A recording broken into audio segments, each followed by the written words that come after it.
everyone, my name is Fungai Antony Sox. Welcome to Nhandemutande.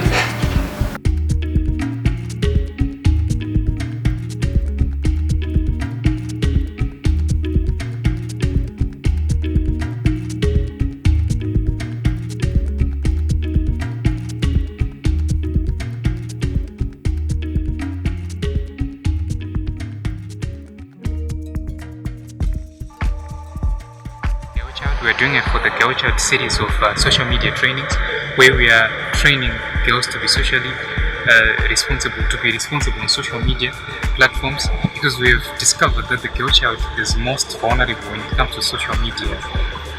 We talk of cyberbullying, nude photo circulating.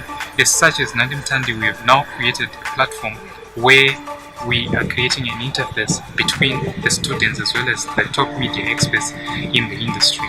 In 2018, we had several cases, about 3-4 cases of reputations of top schools that were ruined by social media blips and blunders. So as such, we've now decided that the student, especially the girl child who's most vulnerable on social media, who's belittled on social media, need to know how to use social media in a responsible manner. Nhandemutande, making social media the right media. Making social media the right media. Nhandemutande. Thank you guys, thank you so much.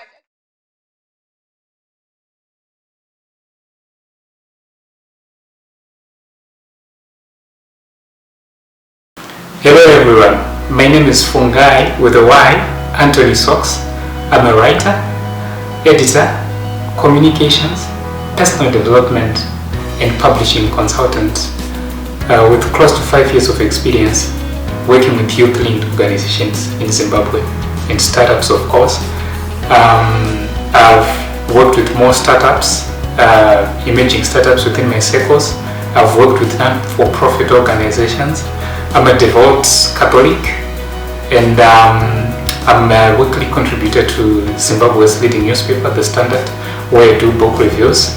My journey started way back from primary.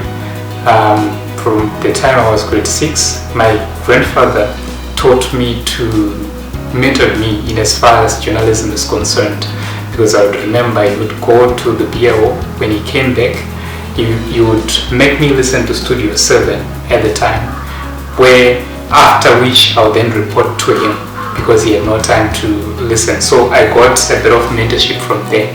Then I remember when I was in high school, I was always good and bright in as far as our subjects were concerned, particularly history and literature. So that's been my story. So I was more confined towards the arts. On one hand, we had our family, which is largely from a finance background. My father, my late father, was an accountant. He was in the finance field. He was a banker. He was so good with figures.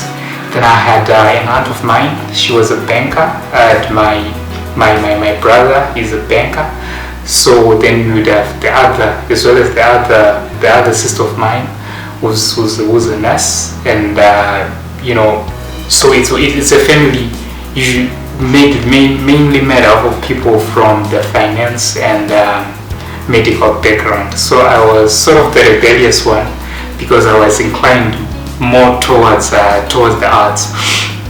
So it was quite a difficult decision because my family was in favor, or they were pushing for me to tap into finance, and it's what made sense at the time. And while it's on the other hand, myself, I wanted to pursue, because after failing to go to university, the next best alternative was the School of Journalism and Media Studies. I wanted to, in actual fact, I applied for it. I applied for that, and I applied also for a finance course. And the moment I did, I wasn't forced, but I was given two choices: to pursue a finance related professional course, which made sense at the time because of employment opportunities that were available, or to follow my passion, which was mainly in the media and communications field. So facts were laid, out to me by family, and it made more sense that opportunities were available on the finance side. So I applied for both, and I got places for both. And the funny part of it, because passion was pushing me towards the other direction, is that I spent about 2 weeks attending both the School of Business Studies, inclined towards finance, as well as the School of Journalism and Media Studies. I needed to figure out and to make the best choice.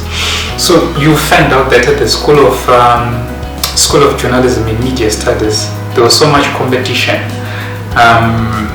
Everyone, in terms of people who spoke up, the confidence was so much, and I felt average there. But at the School of Business Studies, because I could speak up, and it was mainly made up of people who were there specifically to crack figures and finance. So I figured out that quickly I settled in, sort of indirectly became, within a period of time, became a voice to reckon, because I could air out grievances.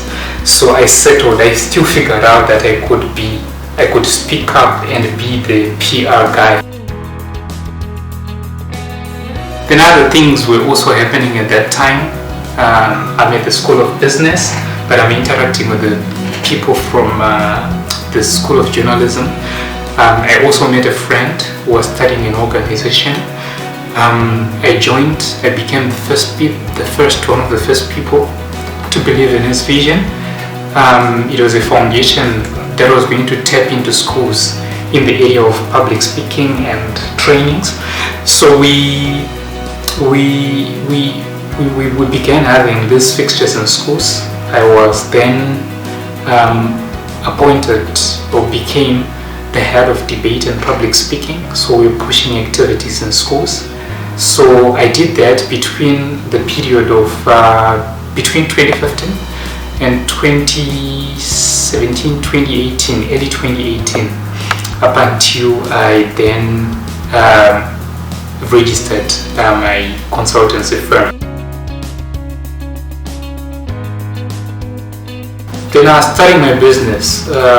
It goes back, now when I look back, it goes back to when I was still at school, because I was quite bright in the area of arts, probably in as far as the arts related modules were concerned. We had law, we had business communication, there were a lot of various modules.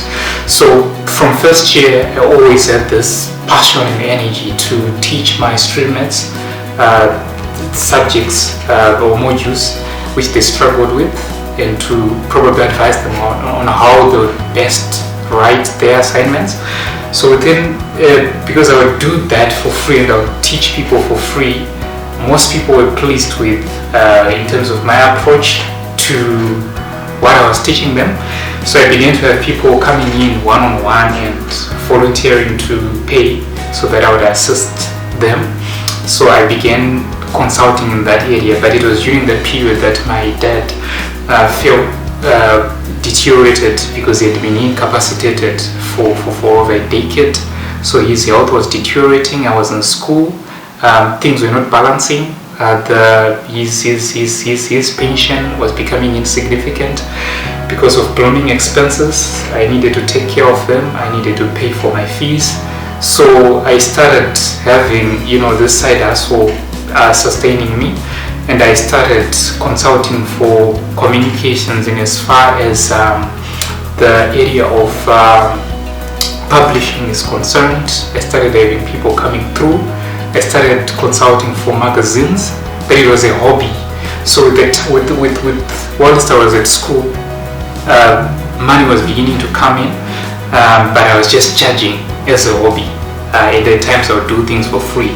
So when I completed, when I graduated, whilst I was winding up time and probably waiting to throw in some CVs, I then decided to use part of my savings, that's around 2018, to register a small startup which I termed Nhandemutande. The main purpose was I wanted it to be a blog that was focusing on social media and that was focusing on news coming from social media as well as determining fake news. Remember, I had always been a current affairs junkie, so I read it for about 2-3 months. Then with time,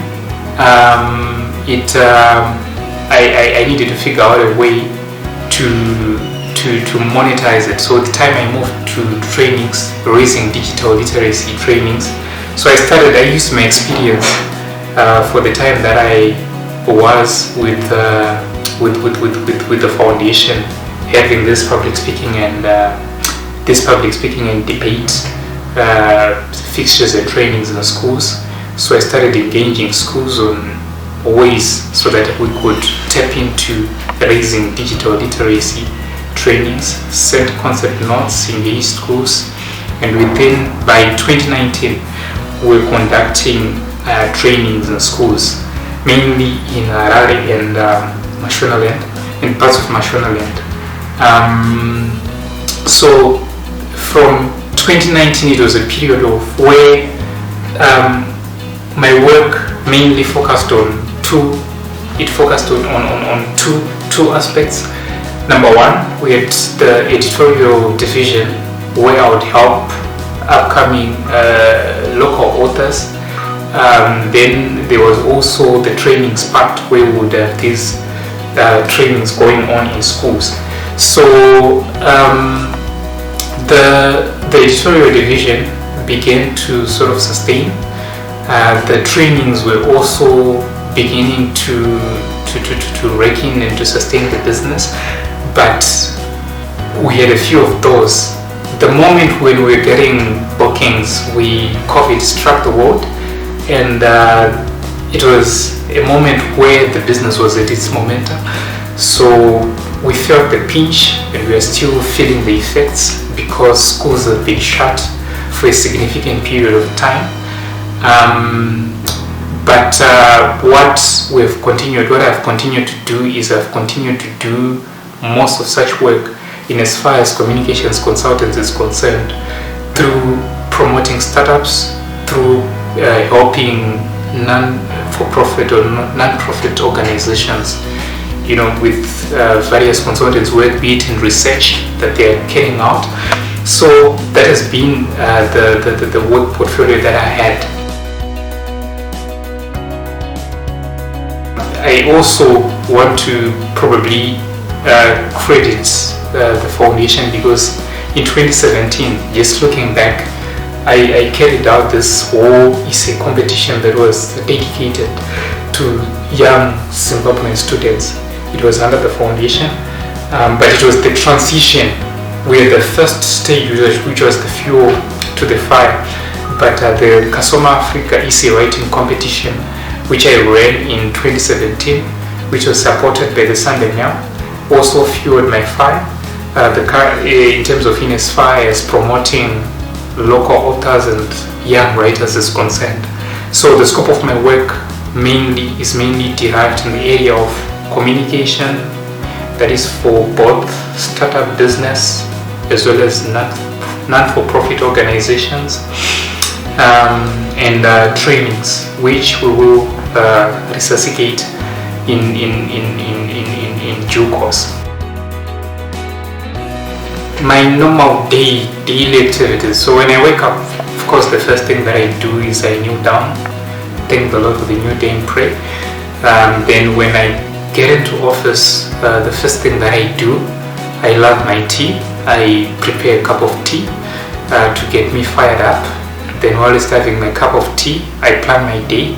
I always have my diary. Each and every year I make sure that I have a diary which is written on a daily basis.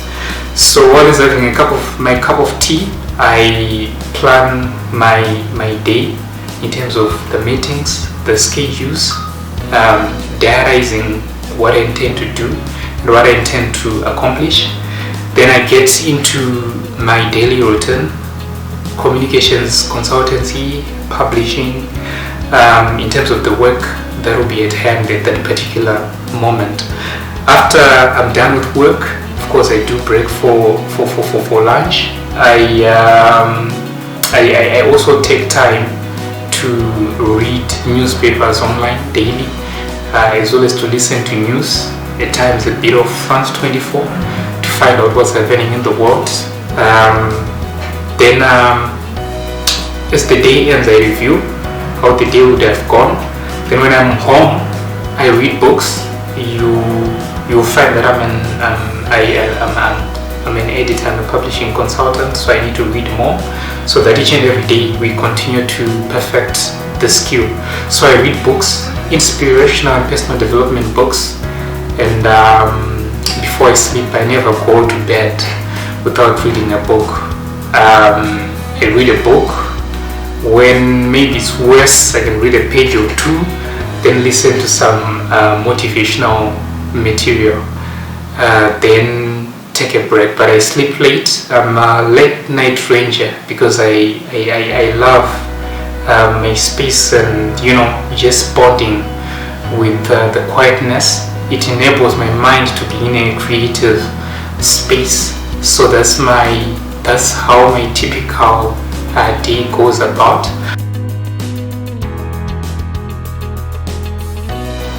So the challenges, I think, being a startup in Zimbabwe is quite a difficult thing. You find that it's a lonely journey. No one believes in you except yourself, but you have to believe in yourself, and you have to envision the bigger picture. So that's number one. You are on your own. Literally, if you engage on a startup journey, you are on your own, and you feel that big gap and that big hole within your heart where no one believes in your vision. I was lucky because I had one or two friends who believed in what I wanted to do. Then secondly, I think the challenge is mainly finance. You have to figure out things on your own. No one is going to give you money. You need to sort of fund the business. You need to fund the expenses from your personal pocket, and that's quite a challenge. What's called bootstrapping. So that's one of the key challenges which any startup can face. But one thing that a great friend of mine taught me, his name is Mobo Dillon Mobo. He's written a book, People to People, that talks about building relationships. So when I was getting started, I think I had a bit of stress because I needed to fund, costs that are associated with setting up a small startup. So I invited them to come through, have a discussion at the office. He's an accountant by profession, and I told him that I needed money to fund a few, some of the projects that I intended to partake. That's big in 2019. Then he asked me, what do you need the money for? So I had this whole written concept note and projections. Then in the end, fast forward, he told me that I didn't need money. He told me that I had whatever it took, and he told me that I needed to also harness on relationships that I had, that's networks. So I thank him for that conversation, because one of the most mistakes which startups make is just to, seeking finance or borrowing for the sake of borrowing because you're a startup. Bootstrapping is necessary because it enables you to condition your mind and condition yourself for and know your priorities. Because if you're spending money from your own pocket and you're supporting your vision, banks will not fund someone who hasn't made an effort to believe in themselves, to invest in their dream, to invest in their vision.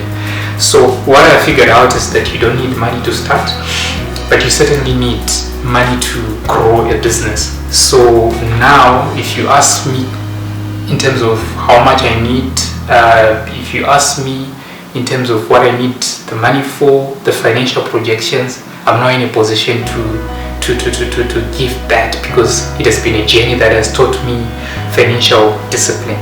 So that's one challenge. So I've mentioned two. Number one, you have to believe in yourself.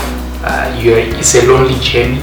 Number two, you need capital. In Zimbabwe, you know that capital is nowhere to be found, so you need to bootstrap and reinvest into the business. So those have been the two greatest challenges. And of course the third one, at times you need support from the family.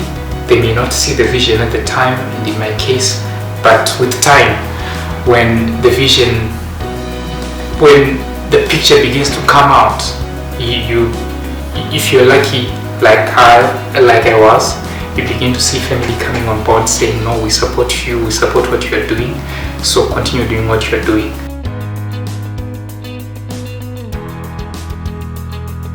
When I look at entrepreneurship, I initially didn't consider myself to be an entrepreneur, but I considered myself to be someone who assisted entrepreneurs to rise, because I've worked with various organizations. So I became an entrepreneur in the process of helping my mates, helping startups, helping non-profit organizations put their message across. So entrepreneurship is about creating value. Entrepreneurship is about creating value to the relevant people, be it in terms of products, being it in terms of services that you're offering. Is being able to impact someone, is being able to create value so that someone can come and pay for that particular product or service. And what I've learned in this whole journey, in terms of that I've traveled over the years, is if you deliver quality and if you deliver value and impact to people, it can start off as a passion, but gradually you will have people actually paying you for what you're good at. So Zimbabwe is undoubtedly one of the most highly literate country in terms of literacy rate, which is hovering over 85% in Africa. It's one of the very educated nations. But what we now need to move is to move in a direction where we are preparing for what I call the fourth industrial revolution, where qualifications, you having a degree won't guarantee you a job, or you having a master's won't guarantee you a job, but you having the ability to solve problems, cognitive ability, you being creative, coming up with solutions will guarantee you peace of mind in as far as work is concerned. So young people have to innovate, young people have to find their passion, identify what they're good at, and purpose. Because for me, one of the greatest pleasure of my work over the years has been purpose, just being able to smile, because it's more like you are getting rewarded, just to play, because it's what I enjoy. So in my work, most of the times you figure out that when I'm helping people to come up with the right messaging as far as communications consultants is concerned, I enjoy myself.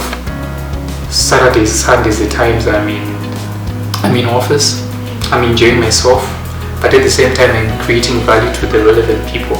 So it's really important. It's really important for young people to find their passion.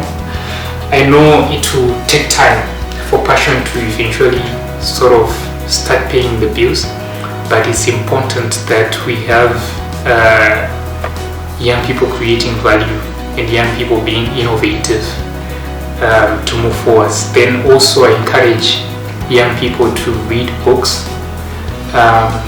They push you, they fuel you, they give you that much needed energy, because you walk in the same shoes of people who've been there before. One of course of my encouragements in as far as books are concerned, you've got to be hungry. A book that we have that I've just finished reading. It's a very good book by Les Brown. It just teaches you or pushes you to find your purpose, that you've got limited number of days here on earth. So we need to find a purpose which gives meaning to our life. So you find what you love to do, and you never have to work a single day in your life. Then I also encourage, there are a lot of books. There's also another one which I recently reviewed. It's called Image by Simba Nyamazao. It's a local story. It's called Image. I also encourage young people to read a book called Image by Simba Nyamazao. It's an inspirational story of a boy from Dombosha who defied the odds in his background and to eventually come on top in terms of in as far as he was a stammerer, but now he's getting paid to speak. So these are motivational books, motivational and inspirational books that can push young people to realize their potential. But I know that not everyone loves reading, but I encourage young people when they're on YouTube to spend time listening to motivational speakers as well.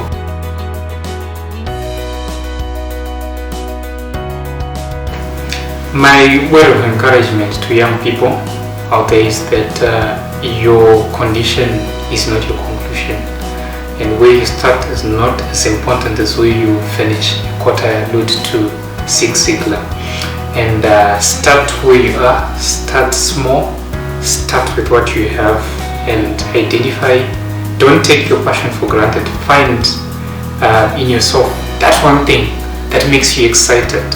If it's cooking, if it's playing soccer, if it's drawing, if it's art, if it's designing, pursue that, sharpen the skill, and eventually passion will pay. And don't compare yourself with other people. The definition, and I also want young people out there to know that the most successful person is not he who has climbed the highest mountain, but he who has come out of the deepest valley. A quote I allude to Emerge, a book written by Simba Nyamazao.